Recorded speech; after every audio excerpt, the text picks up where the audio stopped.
Hello, my name's Erlina, and let's just say, this story didn't start at the job interview. It started long before, with a sister who always smiled for the cameras but sharpened her words behind closed doors. I showed up hoping for a fair shot. Instead, I walked into a setup. My resume dismissed, my voice ignored, my own sister leading the attack, and just when they thought they'd humiliate me into silence, he walked in.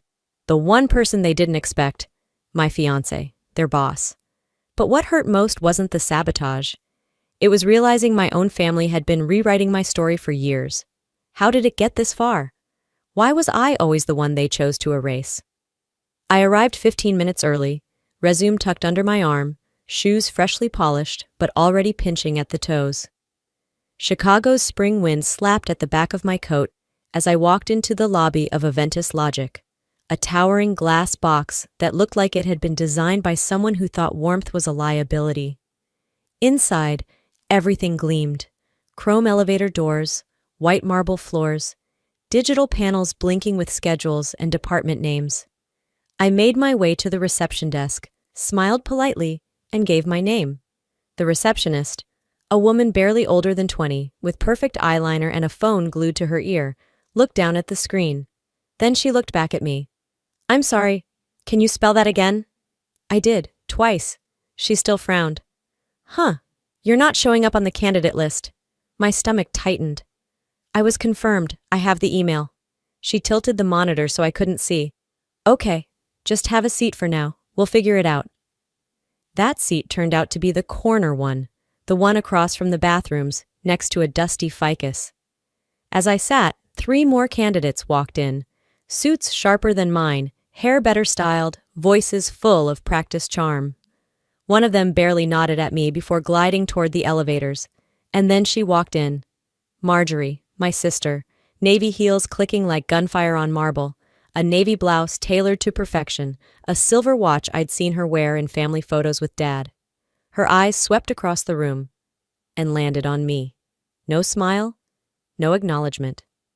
She turned away, said something to the receptionist, and disappeared behind the frosted glass of the executive elevators. I sat back and exhaled through my nose. This was no coincidence. She'd known I was applying.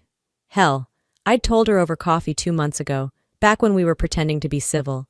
She hadn't said a word then, just nodded, sipping her triple-shot oat latte and murmured, "Corporate culture can be competitive." 10 minutes passed, then 20. I watched as the other candidates were called upstairs, one by one, welcomed, greeted, escorted. No one came for me. I walked back to the desk. "Excuse me, any update?" "Oh, they said you can join the next group going up. Sorry for the delay." No eye contact, no apology. When I finally entered the interview room, it was like stepping into a glass fishbowl. Everything transparent, everything too clean. Panelists sat in a semicircle. 5 of them, not including Marjorie, who was now sipping from a mate black mug that probably cost more than my entire outfit. The only seat left was off to the side, slightly out of the circle. Like an accident, but not really. I walked to it, paused, and tried to shift it subtly into alignment. The legs screeched across the floor. Every head turned. Marjorie didn't. She sipped, crossed one leg over the other, and whispered something to the woman beside her, who gave a little laugh. My cheeks burned. I sat down. Back straight, eyes forward. The introductions began. One by one, candidates were asked to stand and share their background. Ivy League here, Fortune 500 internship there. Phrases like data-centric innovation and scalable transformation flew like confetti. I watched, listened, waited. Marjorie smiled at all of them, took notes, occasionally leaned forward in interest. My turn came, and no one looked up. I cleared my throat, gave my pitch. A career rebuilt from freelance platforms, late nights, solo wins. No gaps, just grit. No reaction, no questions. Marjorie flipped her pen. I sat back down. Greg, the panelist with slicked back hair and a tie too loud for his age, smirked and said, "Let's move on." I froze. So that was it. This wasn't an interview. It was a performance. And I wasn't part of the script. A paper shuffle, a suppressed laugh. Marjorie leaned back, lips pressed into something that looked too much like victory. I thought of that middle school memory, the day my name was left off the student roll on purpose, and I stood awkwardly in front of 30 classmates while my teacher said, "Are you sure you're in this class?" That same cold knot returned to my stomach, but I stayed silent. I knew what this was. This wasn't about qualifications. This was personal, and she'd made sure I'd feel it before the real show even began. The room hadn't changed. The air was still cool, and the glass walls still gleamed like nothing ugly could ever live inside them. But my hands were damp now, and my spine was buzzing. I kept my breathing slow, steady. The kind of breathing I used to practice before presentations, back when the audience wasn't my sister pretending I didn't exist. A man from HR wrapped up the standard spiel about leadership and adaptability, then turned the floor over to the panel. Marjorie stood without looking at me and clapped her hands once. "Let's get real," she said, flashing her perfect corporate smile. "We've heard enough about leadership from the brochures. Let's see how you all think on your feet." She didn't glance at the others. Her eyes swept the room like she was holding court. Then she stopped on me. "Erlina," she said lightly, as if we'd never shared a room as children, as if she hadn't once told me to my face that I'd never last in this industry. "Why don't you start?" There was no warning, just that name, hers in my mouth, spit back at me. I stood, straightened the folder in my hands, looked to Greg, Camilla, then back to her. "I recently led a re-architecture of a decentralized data platform for—" Marjorie cut me off with a laugh that didn't belong in a room like this. "Led or joined?" she asked sweetly, because the way I heard it, the final implementation didn't quite land. Or am I mixing you up with one of your previous gigs? There were so many. A ripple of chuckles passed through the panel. "I mean," she added, turning to the others, "Erlina's got heart. She's always had heart. Even when she was running from one consulting job to the next, trying to find her footing." I didn't flinch. Not outside. But I felt the heat climb my neck.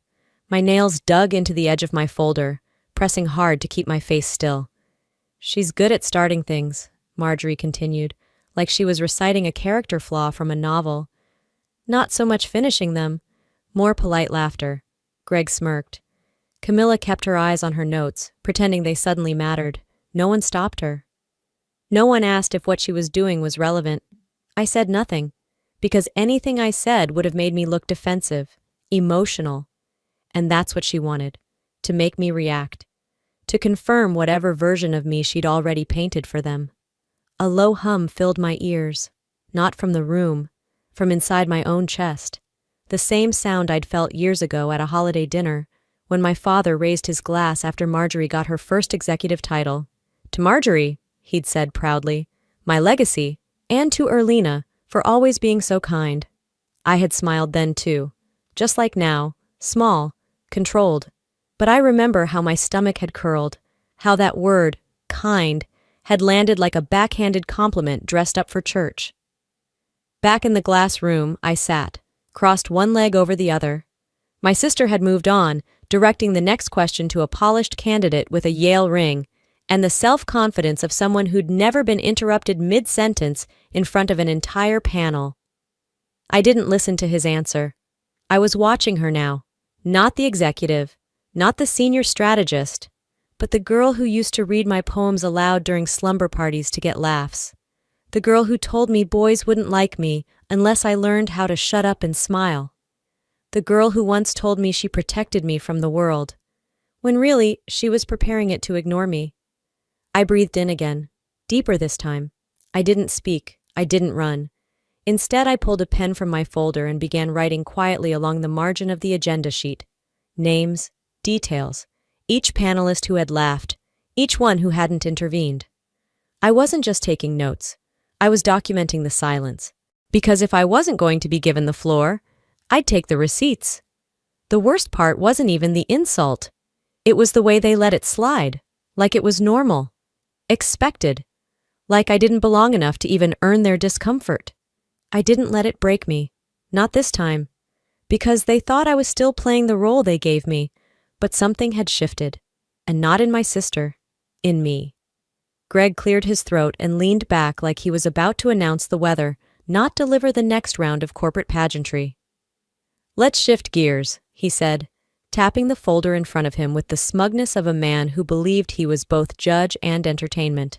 "No devices, just your brains. Time for the real fun." A woman to my left adjusted her sleeve, already pulling a pen from her clutch. Another man straightened his spine as if he were prepping for combat. I reached into my bag for my pen, my fingers finding it by feel. A thick paper packet landed in front of each of us with a thud.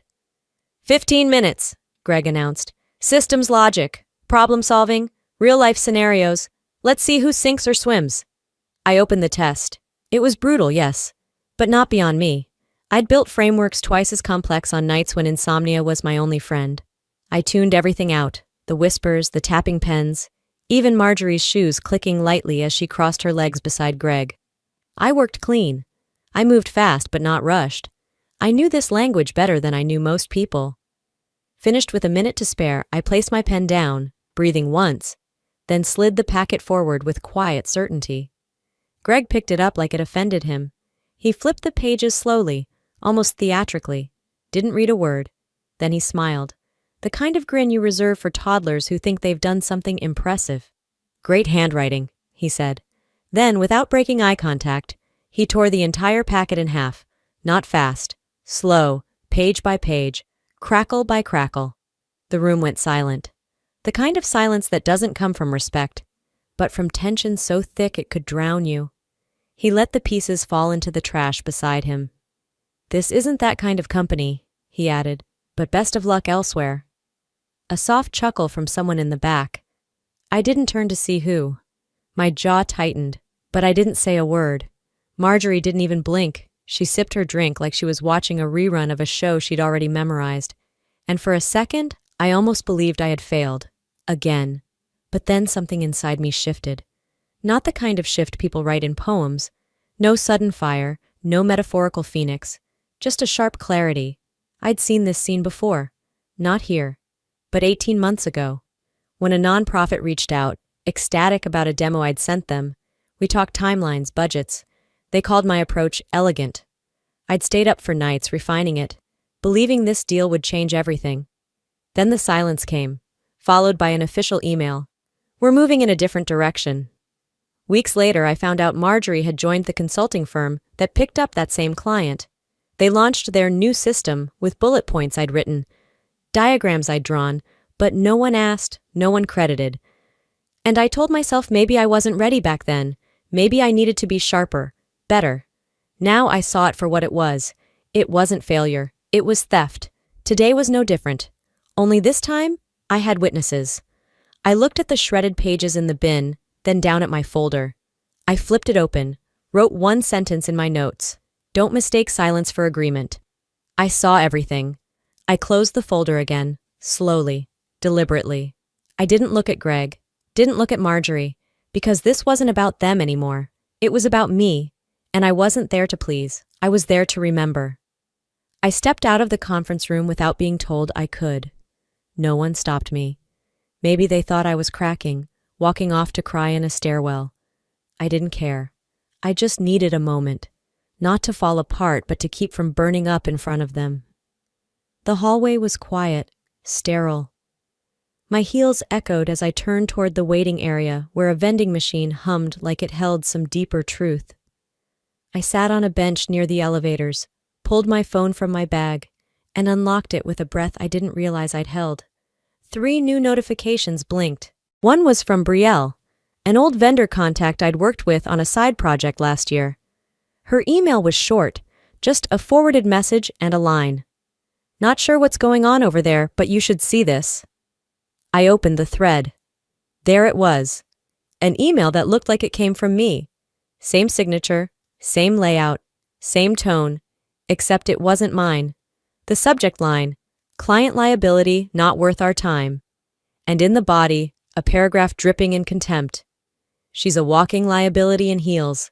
This entire initiative reeks of desperation." I read it again, then a third time. No part of me had written that, ever. But it had my name, my work signature. The timestamp lined up with the exact window I'd been sitting in this very building, waiting for my turn to speak. I pulled up my sent folder. Nothing, no drafts, no trace. My heart didn't drop. It hardened.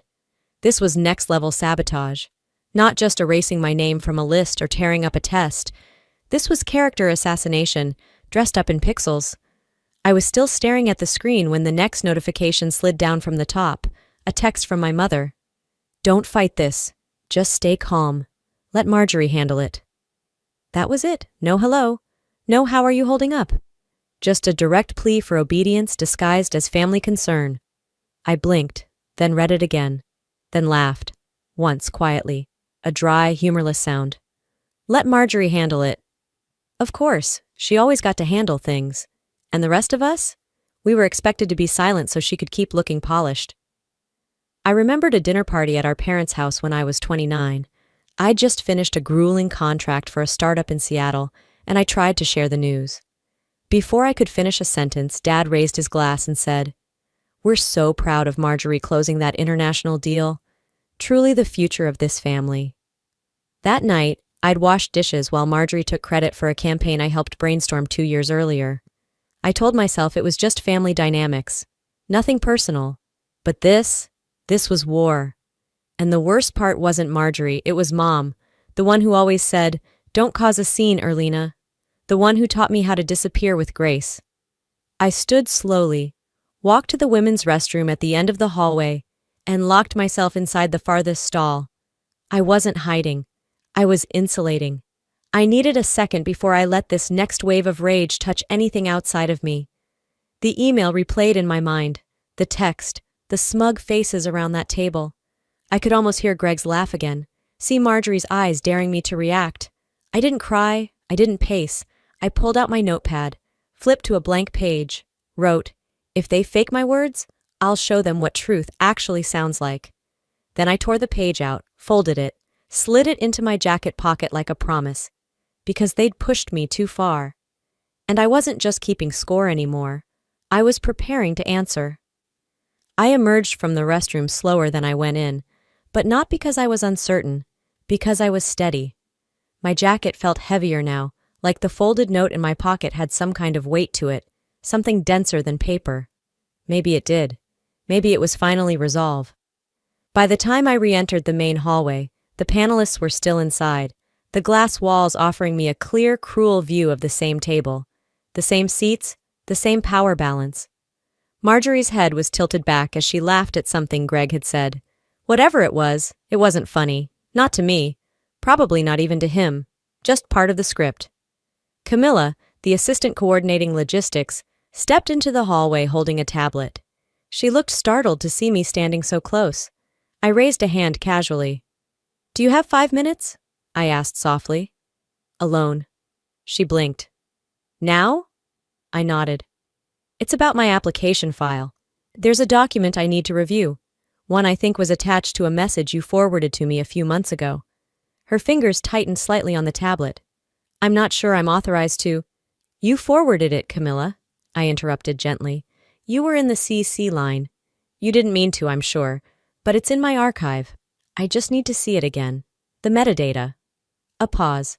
Then, surprisingly, she nodded. "Give me a second." She disappeared into a side office. I paced quietly outside, not with nervousness, with purpose. When she returned, she handed me the tablet. "It's still on the server," she said, voice low. "Just be quick." The file was labeled innocuously, Q 3 candidate evil drafts _finalv 3. But as I opened it, something old and raw stirred. I remembered this file. I had glanced at it last fall, during an application cycle. It struck me as odd at the time.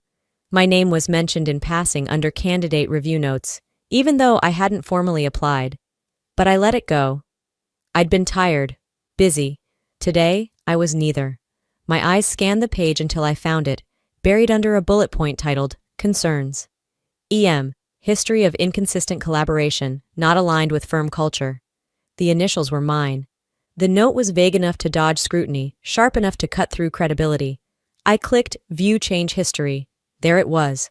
Timestamps, edits, revisions. And the editor ID, Marjorie.kl. I exhaled, long and even. She'd prepped this months ago. She hadn't just tried to tank me during the interview. She'd been laying the groundwork long before I walked into the building. I handed the tablet back to Camilla with a single nod. Thank you. Then I turned and walked back into the lion's mouth. The glass door made a soft click as I re-entered the conference room. The panelists barely acknowledged me. Greg gave me a glance. Marjorie barely flicked her eyes upward. But I didn't head straight to my seat this time. I stood. Excuse me, I said, loud enough to shift every spine in the room. Before we continue, I'd like to clarify something regarding my candidacy. Greg cocked his head. Now? Yes, I replied. No one told me to sit down. I stepped forward, placing a slim printout from my folder directly in front of them. This file contains internal edits made to candidate evaluations, specifically mine. It was accessed prior to the opening of this interview cycle, and the edits included language that could have influenced today's process. I didn't name her. I didn't need to. The temperature in the room dropped. Greg straightened slightly. Camilla stayed near the doorway, not quite inside, not quite out.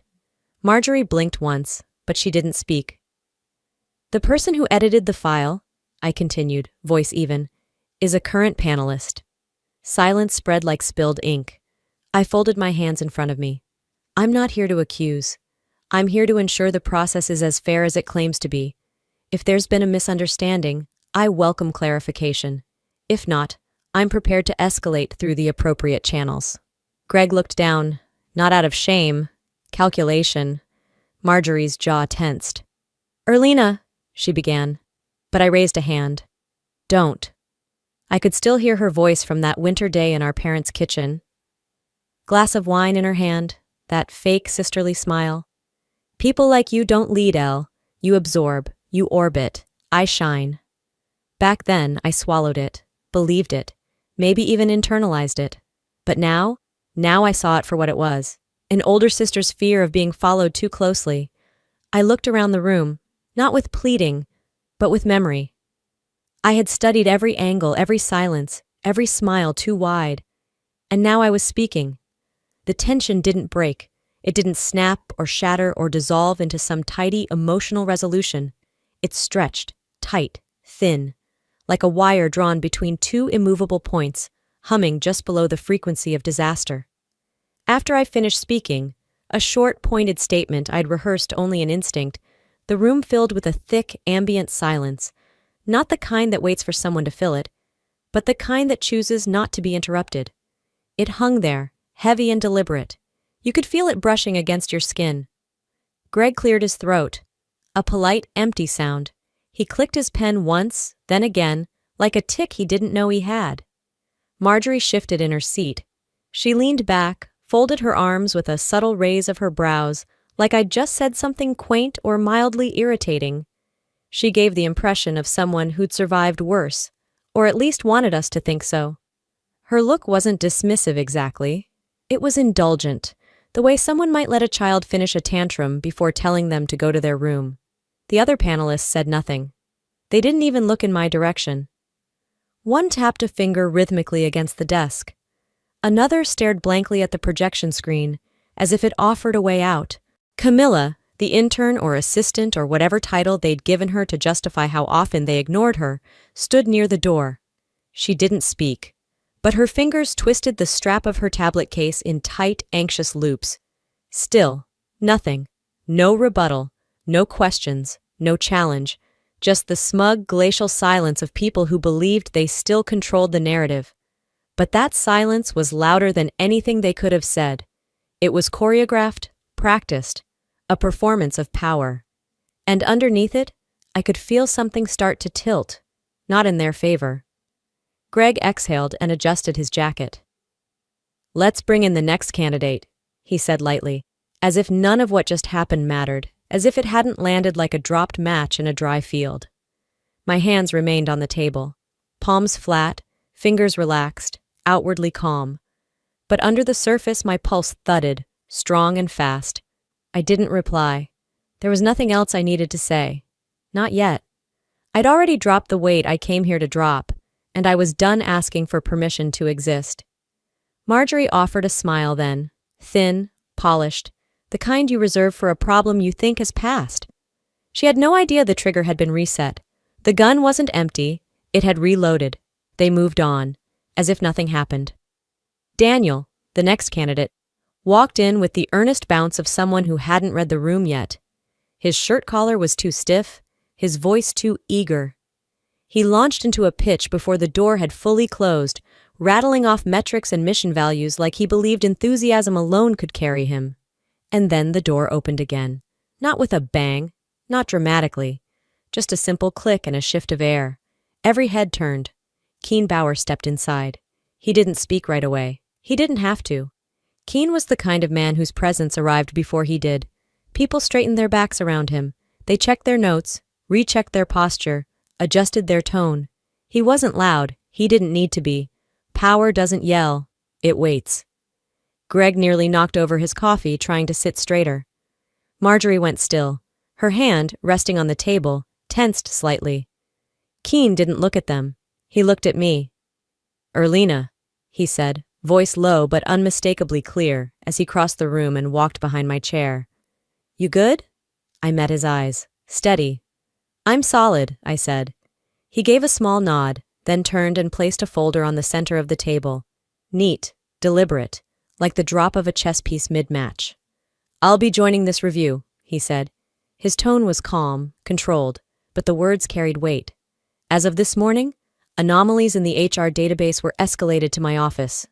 Silence returned. Not the smug kind from earlier. This was colder, stiffer.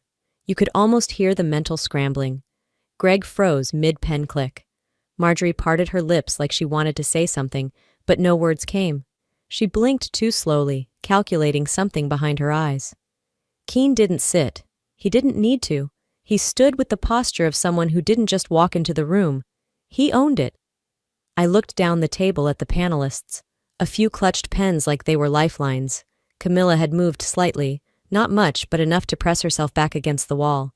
Someone whispered, barely audible. I didn't bother to see who. Greg tried weakly to reassert some kind of structure. "Mr. Bauer, this is a scheduled candidate assessment. I'm aware," Keen said, cutting in without sharpness. "Just certainty. And it's proceeding, but I'll be observing directly." He let that pause linger. "Particularly for candidates whose records include metadata inconsistencies, the kind that suggest manual edits." That landed like a slap across a quiet room. Marjorie straightened in her seat. Her expression shifted. Less composed now, more guarded. She tried to reset, but she was behind the rhythm. The room had changed, and I could feel it. The shift, the rebalancing of weight, the recalibration of power. It was in the way people sat differently now, in the silence that wasn't in their control anymore. I looked at her. Direct. She didn't meet my eyes. "You know," I said slowly, not loud but with intention, "I was asked this morning if I wanted to withdraw." I stood, calm, deliberate. I wasn't angry. I wasn't rattled. I was done playing the part they wrote for me. "But I'm not stepping down," I said. "I'm stepping in." I paused, let it land. "And if anyone still thinks I'm here by mistake?" I scanned the room. "You're welcome to keep thinking that." Then I smiled. Not the kind that says thank you. The kind that says watch me. I work better underestimated. No one responded. Greg didn't smile. Marjorie didn't smirk. They'd stopped pretending it was business as usual. Keen folded his arms across his chest. That was his version of applause. From the corner of my vision, Camilla looked at me. Just briefly. Her face didn't carry pity. It carried something else. Relief. Because sometimes power doesn't announce itself with volume. Sometimes all it takes is standing up. Keen's presence didn't end the games. It just shifted the rules. The room settled into a false calm, the kind that buzzes beneath the surface like an old power line, crackling but unseen. No one dared dismiss me now, but they weren't apologizing either. Greg began asking generic questions again, mechanical and clipped. Marjorie's voice had lost its silky confidence. Now, every word she spoke landed brittle. They were pretending nothing had happened. That was their strategy now. Reset the stage, drag the hour to its end, hope no one noticed the rot beneath the gloss. But I wasn't pretending, and I wasn't done. I leaned toward the assistant seated near the corner. She looked barely out of grad school, badge half tucked into her blazer, fingers twitching nervously on the mouse. "Excuse me," I said. "Do you have access to the internal session feed from this morning?" She blinked. Technically yes. I'd like it reviewed. From the moment I entered this room until now. All audio and visual data." Her eyes darted toward Greg, who stared back like she'd just slipped on a landmine. "That's not protocol," he said, smiling too wide. Keen didn't move from where he stood near the corner, arms crossed, but his voice cut through. "It is today." The girl nodded and tapped a few keys. The wall screen behind us flickered to life. The room didn't exhale. It just watched. No music, no sound design, just footage. There I was, standing awkwardly by the door, waiting for acknowledgement that never came. Marjorie whispering to Greg, Camilla smirking. My chair left out of line, no one offering to fix it. Every insult in the form of silence. Every unspoken decision caught in high definition. It was all there, unedited, undeniable. The playback ended with Greg flipping through my folder, tearing the pages and laughing like it was casual. I didn't turn around. I let the silence do the talking. Then a sound. Soft, deliberate, heels clicking against the floor. Camilla stood. "I have something," she said, her voice low. "That wasn't submitted officially." She reached into her bag and pulled out a flash drive. Her hands shook, but she didn't stop. "I wasn't sure if I'd ever use this. I saved it for safety. But today, this isn't safety anymore."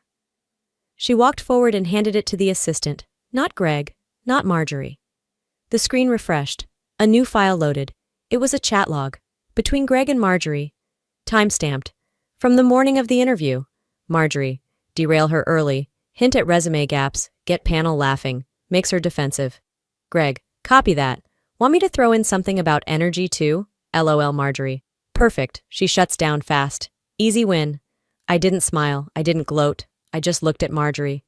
For the first time since I walked into this building, she didn't have a comeback. Her mouth opened, then closed. Her gaze went to Keen, but he wasn't offering rescue. Not anymore. "Explain that," one of the board members said. He was older, seated quietly most of the time. A man who hadn't taken sides. Until now. Greg tried. "It was banter, just shorthand, internal venting." The board member narrowed his eyes. "So this wasn't objectivity? It was repayment." Greg blinked. You owed her," the board member said flatly. "She covered something for you. That's why you backed her." Greg went quiet. No one stood up for him. No one stood up for Marjorie.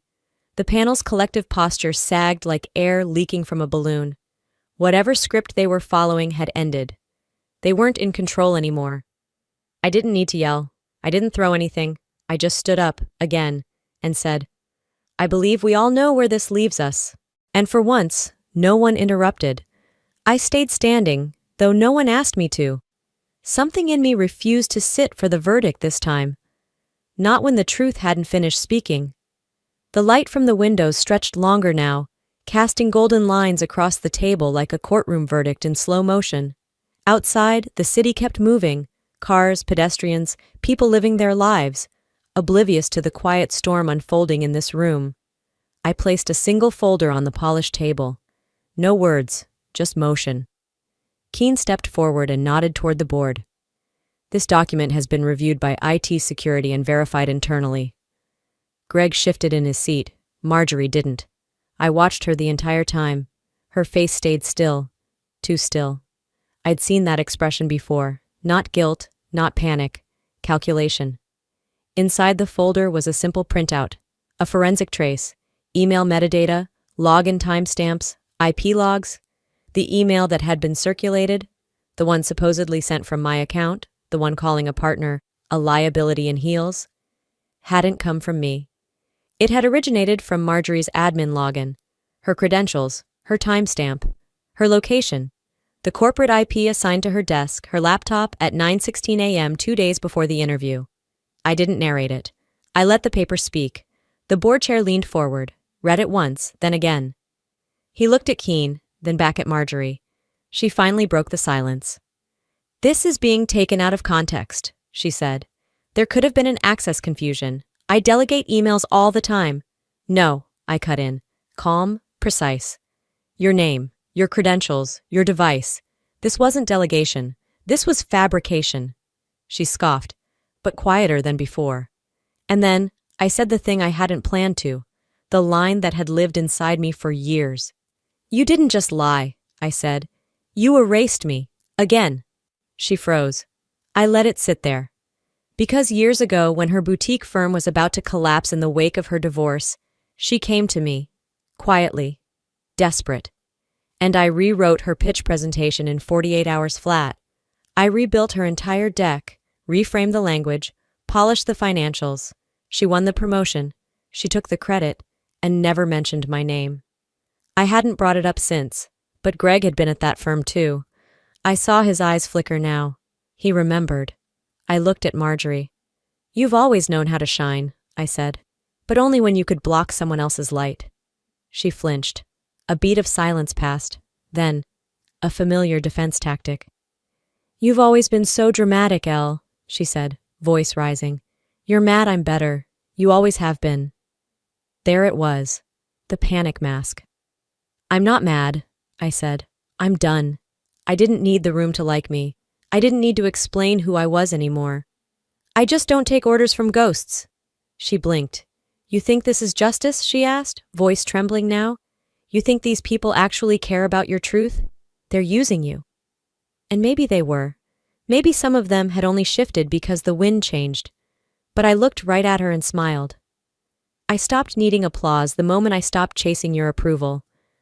And then, I said the quietest thing I'd said all day. When we were 12 and you read my journal out loud to the whole school assembly, that's when I learned the ones who fear the truth the most are always the ones who bury it deepest. The room didn't gasp, it just stopped breathing. The legal counsel adjusted his glasses. In light of this evidence, we recommend immediate disciplinary review and possible termination. The board may proceed to close deliberation. Marjorie didn't speak again. Greg kept staring at the table. No one looked me in the eye, not out of shame, out of reckoning. I stayed where I was, not triumphant, not smug, just rooted. They thought they'd buried me. But I wasn't buried.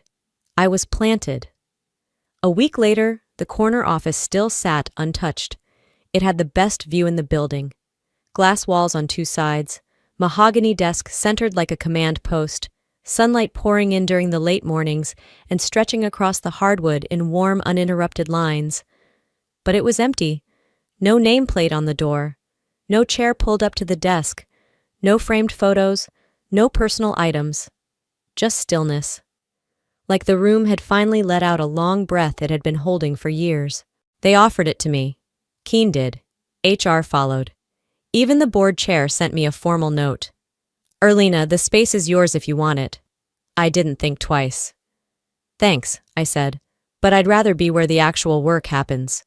So instead of a panoramic skyline and glass doors that sealed you off from everyone else, I took a desk on the 7th floor. Open plan, low ceilings, constant motion.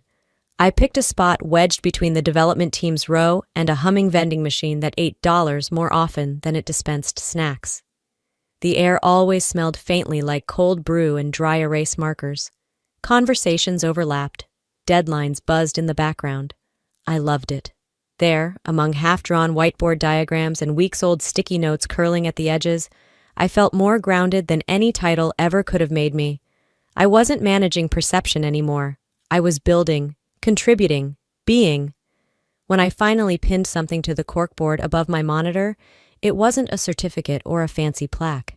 It was a torn piece of paper, all that was left of the technical skills assessment Greg had shredded in front of the review panel. I'd pulled it from the trash that day, smoothed out the wrinkles. The ink was faded now, the edges worn, but I framed it anyway, not as a souvenir of pain, as a receipt. Beside it, I stuck a yellow post-it. In thick black ink, I'd written, "This is what reclaiming space looks like." I didn't expect anyone to notice. It wasn't for them. But that afternoon, while I was knee-deep in organizing sprint notes in Trello, someone lingered beside my desk. I looked up. It was her, the quiet one from the interview group, the woman who kept her head down every time Marjorie interrupted someone. I remembered how small she'd seemed in that room, how her shoulders curved inward like she was trying to disappear. Now, she stood taller, shoulders squared, voice steady. "I didn't get the job," she said, "but I wanted to thank you." I raised an eyebrow. "For what?" "For not letting them silence you," she said. "I didn't speak up that day. I wanted to, but I froze. Watching you made me realize I don't have to keep shrinking just to be safe." She gave a small nod, no dramatics, no lingering, and walked off. I didn't move right away, just sat there, staring at the space she'd occupied, a lump quietly rising in my throat. Not from guilt, not from regret, just the weight of knowing something real had shifted, not just in me, but in someone else. That night, I found myself at the little cafe 2 blocks from the office, same one I used to go to after interviews, back when I still thought chasing job titles was the same as chasing purpose. I sat outside, hoodie pulled over my head, steam rising from my cup. I scrolled through my phone. 2 missed calls. The first was from Ethan. His name still sat in my contacts, even though I hadn't used it in weeks. I listened. "I owe you an apology," his voice said, scratchy through the speaker. "I should have spoken up when my parents compared you to Marjorie. I didn't. I was a coward. And I'm sorry." I didn't replay it. Didn't delete it either. Just let it sit there. The second voicemail was from my father. "I didn't see it all," he said. His voice cracked like he was admitting something to himself as much as to me. "I should have asked more questions. Should have listened harder. I'm sorry, Elle." That one stayed with me longer. But I didn't return the call. Not out of bitterness. Not because it didn't matter. But because, for once, I didn't need it to. Some silences aren't meant to be broken. Some gaps don't need to be filled. Especially when you've learned to hear your own voice clearly. And trust it. The next morning, I got to my desk early. The DV team wasn't in yet. The floor was quiet except for the hum of monitors booting up. There was something beneath my keyboard. A post-it note. No message, no name. Just a single, small check mark drawn in the corner.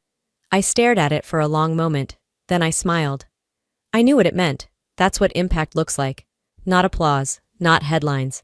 Just quiet acknowledgement from someone who saw you stand when it wasn't easy, and chose to do the same. Some victories don't come with confetti. They come with space. And this time, it was mine. Before we wrap up, let me leave you with this. Sometimes the most powerful thing you can do is not to scream or beg or prove. It's to stand, quietly, unapologetically, and let truth do the talking for you. This story wasn't just about a job, or even about family betrayal. It was about reclaiming space you were told you didn't deserve, about drawing the line, not with anger, but with evidence, grace, and resilience. If you've ever been silenced, overlooked, or made to feel like you weren't enough, I hope this reminds you, your voice matters, even when it shakes, especially when it shakes. And now I'd love to hear from you. Have you ever had to fight for your worth in a room that wanted you silent?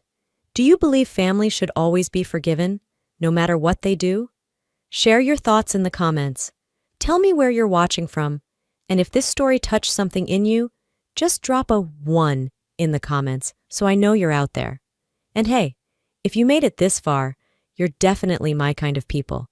So don't forget to subscribe to this channel for more powerful stories that don't just entertain, they speak. Because sometimes the quietest battles leave the deepest impact, and we're all just trying to find the courage to stand together.